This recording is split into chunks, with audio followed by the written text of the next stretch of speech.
साथियों, मैं समय हूँ और मैं आपको महाभारत की कथा सुनाने जा रहा हूँ।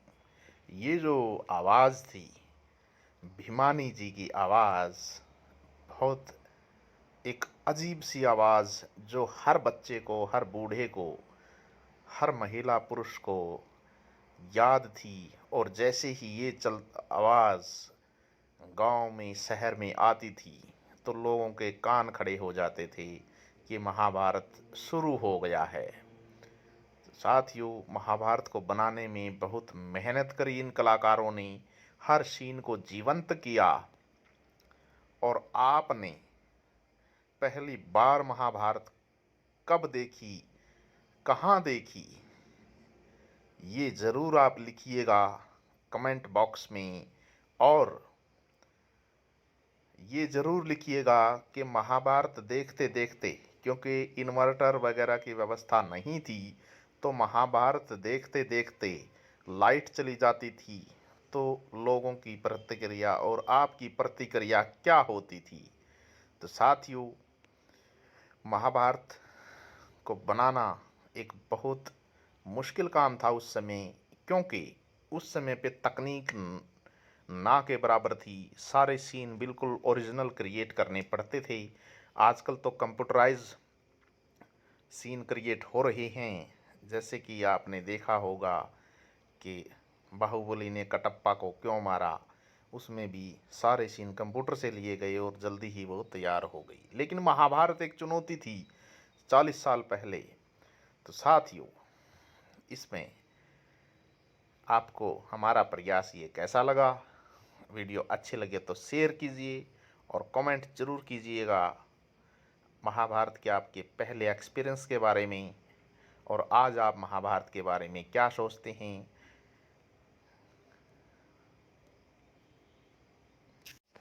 साथियों, इस वीडियो में हम आपको दिखाएंगे कि महाभारत की शूटिंग, बाणों की सिया की शूटिंग कैसे हुई थी। ये एक रोमांचक पूरा आप देख रहे हैं। पहले जो भीष्म पितामह बने थे, उनके शरीर के ऊपर पूरे का पूरा बाणों से लगा हुआ जो रैप डाला गया, इतने हाथी, पैदल सैनिक, ये देखिए काफ़ी रोमांचक शूटिंग थी ये। धूल भरी जो ग्राउंड में धूलम धूल जो हो रही थी, उसके साथ में इसको पूरे सीन को क्रिएट करना काफ़ी चुनौती भरा था, लेकिन रोमांचक सीन काफ़ी। ये भीष्म पितामह का रोल था। इसमें भीष्म पिता के शरीर के ऊपर से आर पार तीर दिखाने थे, जो कि बहुत मुकेश खन्ना जी ने बहुत ही कठिनाई से निभाया।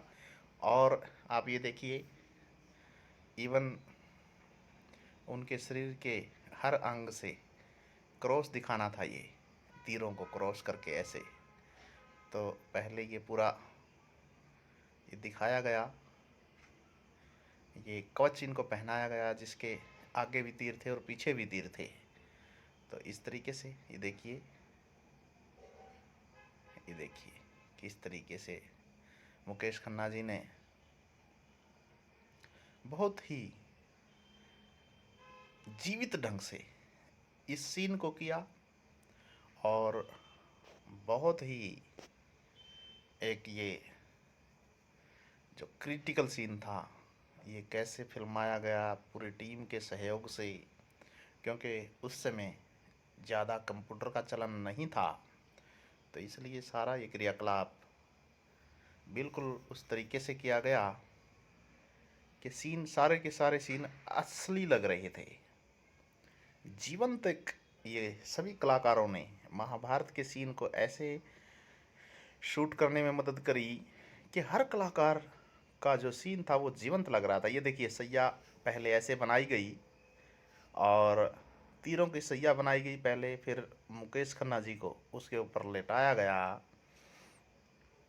तो ये पूरी की पूरी टीम जो दिल से काम कर रही थी, ये देखिए मुकेश खन्ना जी ने बिल्कुल, अब उनके पैरों पर तीर न लग जाए इसलिए उनकी धोती के नीचे कैसे रक्षा कवच बांधे गए पहले, क्योंकि अर्जुन को सामने से तीर मारना था जो उनके शरीर पे ना लगे, इसलिए उनके कपड़ों के नीचे भी रक्षा कवच बांधे गए पहले ही, और वो आगे से थोड़े से नरम थे कि तीर उसमें जा कर के गड़ जाए। तो इसलिए ये देखिए सैया पहले बनाई गई। और महाभारत में जिस भी कलाकार ने काम किया उसने अपने सीन में महाभारत को जीवंत करने का काम किया, बिल्कुल पूरे तरीके से आप देखिए। और महाभारत की जो B.R. चोपड़ा जी के द्वारा जो महाभारत बनाई गई, वैसी महाभारत आज तक न तो बनी है न बनेगी। ऐसे ही हम हर कलाकार की बात करें तो ऐसे कलाकारों की जो है कोटि कोटि हम नमन करते हैं, ऐसे कलाकारों को जिन्होंने हर सीन को बिल्कुल, हर सीन को उन्होंने जीवंत कर दिखाया। ये देखिए चाहे वो करण का रोल है, चाहे वो के हाथों में ऊपर और नीचे की तरफ दो अलग अलग प्लेटें लगाई जाएं जिसमें तीर, तो इसमें अलग अलग प्लेटें लगाई गई और उस तरीके से B.R. चोपड़ा साहब ने बिल्कुल इसको सही तरीके से किया गया, एक शूटिंग का एक माध्यम बनाया। इस तरीके से महाभारत जैसी जो सबसे बड़ा एपिसोड माना जाता है महाभारत को, और अर्जुन ने भी अपना जो रोल है वो बहुत ही जीवंत के तरीके से, जैसे सचमुच ही महाभारत चल रही हो उस तरीके से सभी कलाकारों ने अपने, चोपड़ा जी ने बिल्कुल चुन चुन के इसमें कलाकार लिए थे और बहुत ही उम्दा तरीके से रोल किया गया। तो अपने बचपन के की यादों को ताज़ा करना हो तो कभी महाभारत को ज़रूर देखिएगा। B.R. चोपड़ा जी की जो महाभारत है उसको आप ज़रूर देखिएगा। कमेंट में हम आपसे चाहते हैं कि आप ये बताएं कि आपने पहली बार महाभारत कब देखी थी, अपने घर पे देखी थी या दूसरों के घर पे टेलीविज़न में देखी थी, या मामा के घर, नाना के घर देखी थी, या बुआ के घर देखी थी। कमेंट में ज़रूर लिखें साथी। और महाभारत देखते देखते आपका कौन सा, किस तरह का टीवी होता था वो भी ज़रूर देख भेजें। काट वाला टीवी होता था या प्लास्टिक वाला आ गया था। पहले लकड़ी का टीवी के ऊपर पहले लकड़ी का शटर टाइप आता था जो हमारे को याद है। उसके बाद प्लास्टिक के बॉडी वाले टीवी आए, उसके बाद ये कलर टीवी LED आए। और ये ज़रूर लिखिएगा कि महाभारत देखते देखते जब बिजली चली जाती थी तो आपको कैसा महसूस होता था। और ये भी याद 30-40 साल पहले या 25 साल पहले तक भी गांव में एक ही टीवी होता था, वहीं पे सब लोग रामायण और महाभारत देखते थे। तो ये कमेंट में ज़रूर लिखिएगा कि आपके गांव में उस टाइम पे कितने टीवी थे जिस टाइम महाभारत का ये सीरियल आता था साथियों। धन्यवाद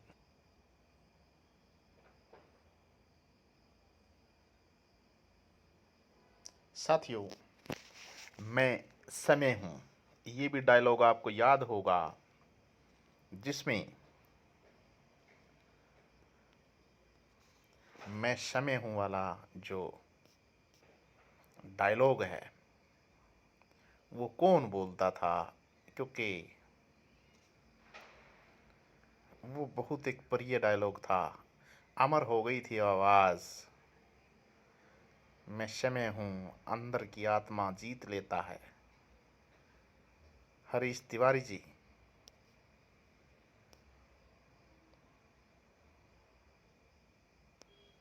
कि ये आवाज़ थी साथियों, ये कलाकार थे जो महाभारत की हरीश तिवारी जी की आवाज़ थी साथियों।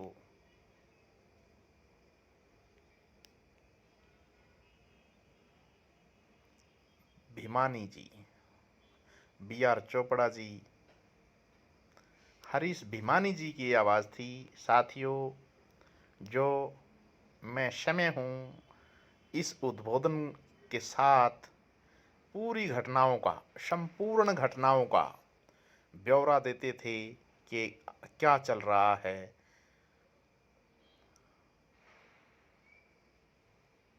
हरीश भीमानी जी की ये आवाज़ बहुत ही अट्रैक्टिव और लाजवाब प्रस्तुति करती थी साथियों।